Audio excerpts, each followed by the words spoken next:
કોક રાજકારણમાં પોતાની જગ્યા બનાવવા માટે તમારી નાતનો એક જુવાનીઓ બહુ મથે છે, તમે એને કાંઈ માનતા નથી, તમે એને ભાવ આપતા નથી, તમે એને પૂછતા નથી. અને નાચના કહેવાતા બધા નેતા રોજ જાગીને CR પાટીલને નમસ્કાર કરી મારા જેવા જુવાનિયાને ખટકે કે અમે તમારા છીએ, તમે અમારી સામું કેમ નથી જોતા, અમારી ભૂલ હું, અમારો ગુનો હું, અમે શું ખોટું કર્યું છે, કેમ તમે અમારી સામું નહીં જોવો. અને રોજ જાગીને જોવો તો ગમે એ જ્ઞાતિનો પ્રોગ્રામ હોય, પાટીલના ફોટા મારીને ચરણ વંદના હાલતી હોય, અમને એ વાત એવી ખટકે કે આ શું હાલે છે. અને આ ચેપી રોગ સુરતમાં સૌથી વધુ હતો. વિસાવદરમાં ગોપાલ ઇટાલિયાની જીત અને હવે સુરતમાં એક પછી એક કાર્યક્રમો થઈ રહ્યા છે. કાર્યક્રમમાં ગોપાલ ઇટાલિયા જાય છે, સુરતની વાત કરે છે, વિસાવદરની વાત કરે છે, ભારતીય જનતા પાર્ટીએ વિસાવદરમાં કેવા ખેલ કર્યા એની વાત કરે છે. ગઈકાલે આહિર સમાજ દ્વારા એક કાર્યક્રમનું આયોજન કરવામાં આવ્યું હતું. એ કાર્યક્રમમાં ગોપાલ ઇટાલિયા ઉપસ્થિત હતા. એ કાર્યક્રમ દરમિયાન જ્યારે ભાષણ આપી રહ્યા હતા, એ ભાષણ દરમિયાન ગોપાલ ઇટાલિયાએ આહિર સમાજનો ખૂબ આભાર માન્યો. એમણે કહ્યું કે મારા પર હાથ મૂકનાર આહિર સમાજ છે, જેના કારણે હું જીતી શક્યો છું. અને આહિરના આશરે જે જાય એ ક્યારેય પાછું ન જાય, અને આશરો મળી જાય ને એવો આશરો આહિર સમાજે મને આપ્યો છે. સમાજ જીવનની ઘણી બધી વાતો કરી, પોલિટિક્સની ઘણી બધી વાતો કરી. એક પછી એક તમે ભાષણ જો ગોપાલ ઇટાલિયાના જીત્યા પછીના સાંભળશો તો તમને એ ચેન્જ દેખાશે કે ધારાસભ્ય પહેલા જે ગોપાલ ઇટાલિયા હતા એ અને ધારાસભ્ય બન્યા પછીના ગોપાલ ઇટાલિયામાં શું ફરક છે. સતત ભાષણ દરમિયાન એવું કહી રહ્યા છે કે મારી પાસે જ્યારે પદ નહોતું ત્યારે હું કંઈક બોલ્યો હઈશ, મારાથી કંઈક ખોટું બોલાઈ ગયું હશે, હું એની માફી માંગુ છું. સૌથી પહેલાં એ સ્ટેજ પર જઈને માફી માંગી લે છે. એના જૂના વિડીયો હોય કે પછી એમના બીજા કોઈ વાયરલ થયેલા નિવેદનો હોય એની માફી એ પહેલાં માંગે છે અને પછી કહે છે કે હવે વધારે વિનમ્ર બનવાનું છે. હવે અત્યાર સુધી જે આપણું ઝાડ હતું એમાં ફળ ન હતા, હવે ફળ આવી ગયા છે, એટલે આપણે વધારે નીચું ઝૂકવાનું છે, આપણે વિનમ્ર બનવાનું છે.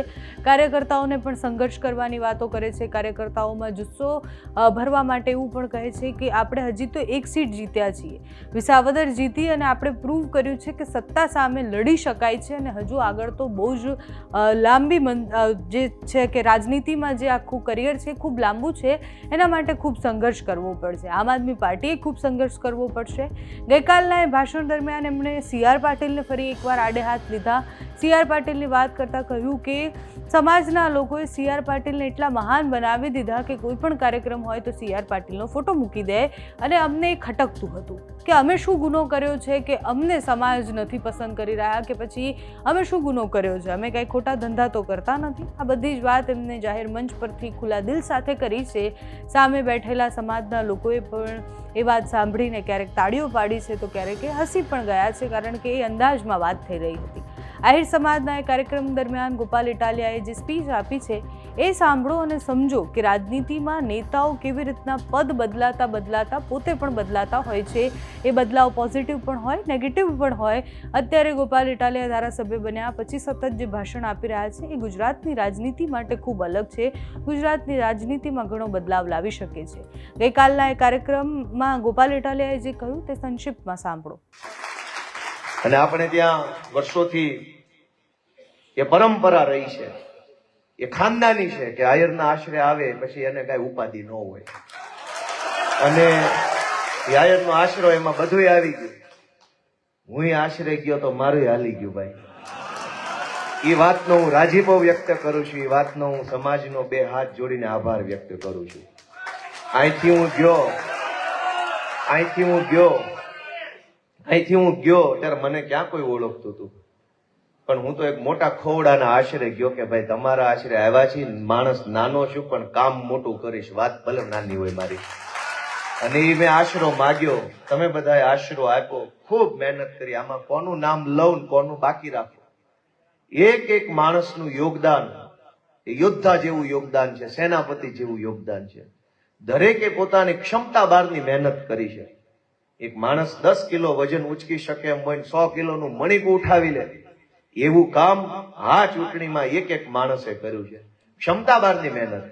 બધાની આંખમાં એક હરખ હતો કે કાંઈક સારું થશે, અને એ હરખ સાથે સૌએ કામ કર્યું. આહી સમાજે મદદ કરી, આહી સમાજના યુવાનોએ મદદ કરી, આગેવાનોએ મદદ કરી, જાહેરમાં મદદ કરી, અલગ રીતે મદદ કરી. સૌનો હું ઋણી છું, સૌનો હું આભાર વ્યક્ત કરું છું. આ તબક્કે દોસ્તો, આ વિસાવદર વિધાનસભાની ચૂંટણી ઉપરથી આપણે 2-5 બાબતોની શીખ લઈએ તો ભલું થાય.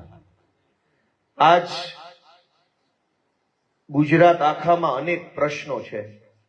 આજે હું હમણાં વાલમનગર ગયો તો ખાડીપુર આવ્યું છે, ત્યાં હું લોકોને મળ્યો. ખૂબ મોટી સંખ્યામાં બહેનો બહાર આવી ધારાસભ્યને જોવા માટે, એની વાત સાંભળવા માટે, રજૂઆત કરવા માટે કે ભાઈ અમારે અહીંયા કાયમ દર ચોમાસે આવવું હોય છે. એ કહેવા માટે આવ્યા. એમણે એવું કીધું કે અહીં દર ચોમાસે પાણી ભરાઈ જાય છે. આપણે અહીંયા આ ખાડીમાં પાણી આજે ભરાઈ ગયું, એનાય સમાચાર મને મળ્યા. મિત્રો, મને એ પ્રશ્ન થાય છે, નાગરિક તરીકે, જનતા તરીકે આપણી પાસે 2 રસ્તા હંમેશા છે. કાં એવી મહેનત કરો કે પરિસ્થિતિ બદલાઈ જાય, અને બધી મહેનત કર્યા પછી પરિસ્થિતિ ન બદલાય તો એવી મહેનત કરો કે સરકાર બદલાઈ જાય. દર ચોમાસે જો પૂર આવતું હોય, દર ચોમાસે પાણી આવતું હોય, છતાંય પરિસ્થિતિ ન બદલાતી હોય તો ક્યારેક તો સરકાર બદલવાની કોશિશ કરો દોસ્તો. દર વર્ષે પાણી આવી જાય, દર વર્ષે ઘરમાં પાણી ભરાઈ જાય, બાળકોના પુસ્તક પલ્લે, કિંમતી સામાન પલ્લે, ઘર પલ્લે, અઠવાડિયું ડિસ્ટર્બ થાય, 2-5 લાખના ખાડામાં માણસો ઉતરી જાય. એ હાલત ન બદલાતી હોય તો વિચાર બદલો, પરિસ્થિતિ બદલવા માટે થઈને સરકાર બદલો. એ વિનંતી હું તો બધાને કરું છું દોસ્તો.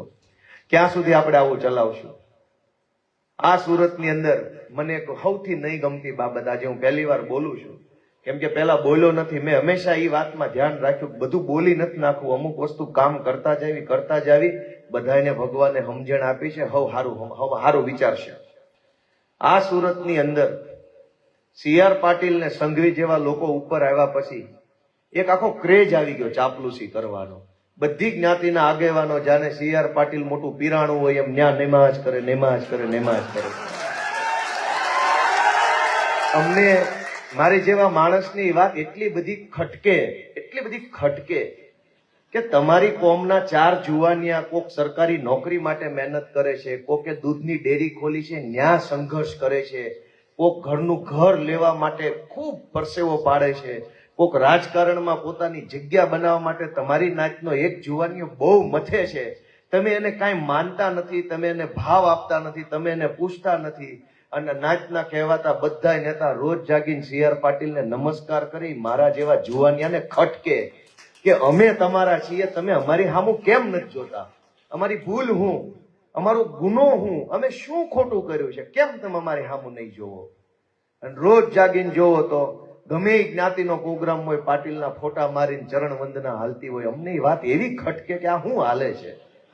અને આ ચેપી રોગ સુરતમાં સૌથી વધુ હતો. એમાં કેમ કે તમે વિચારો, સમાજનું ફરજ શું છે?